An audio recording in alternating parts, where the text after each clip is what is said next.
الله.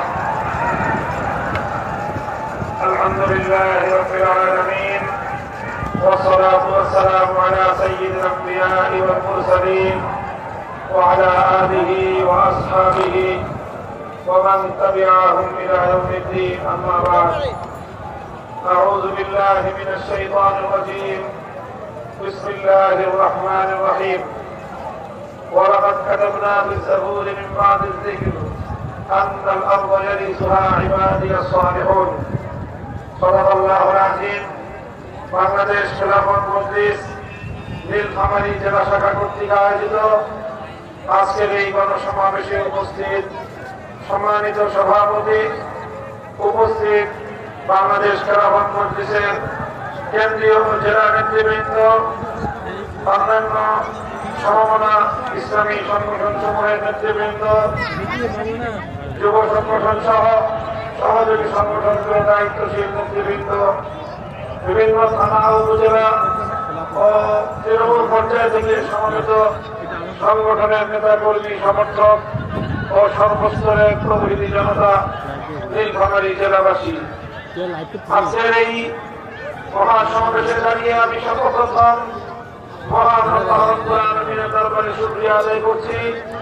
সেই মহান রব্বুল আলামিন আমাদেরকে আমাদের বুকের উপর থেকে জগদ্দল পাথরের মতো চেপে বসা রব্ব ফিরাউন যুগের জালিম শাসক শেখ হাসিনা এবং তার সরকারকে অপসারণ করে আমাদেরকে মুক্ত বাতাসে নিঃশ্বাস গ্রহণ করার সুযোগ করে দিয়েছেন।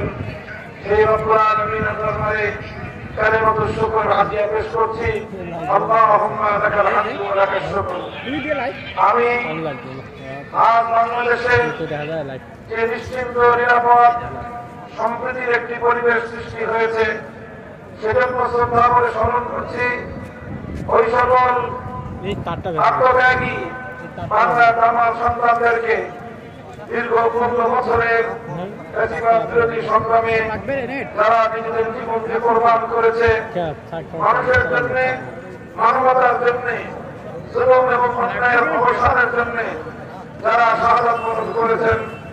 2009 সাল থেকে 2024 সাল পর্যন্ত 57 জন দেশপ্রেমিক সেনা কর্মকর্তা, অসংখ্য অগণিত কোরআন প্রেমিক তৌহিদি জনতা, ছাত্র ছাত্রের নবী প্রেমিক আশিকে রাসূল আল্লাহ নবীর আশিক উম্মতেরা 2021 সালের হেফাজতে ইসলাম বাংলাদেশের নরেন্দ্র মোদী বাংলাদেশ আগমনের প্রতিবাদে আয়োজিত শান্তিপূর্ণ কর্মসূচিতে ফ্যাসিবাদের দশকদের গুলিতে নিহত হেফাজতে ইসলামের নেতাকর্মী 2024 সালের বৈষম্য বিরোধী আন্দোলনে বাংলাদেশে জুড়ে গণহত্যার শিকার সহস্রাধিক আমার বাংলার ছাত্র জনতা ও 3 বছরের শিশু সন্তান থেকে শুরু করে আবার বৃদ্ধ বনিতা নারী পুরুষ, যারা এই পতিত স্বৈরাচারী শেখ হাসিনা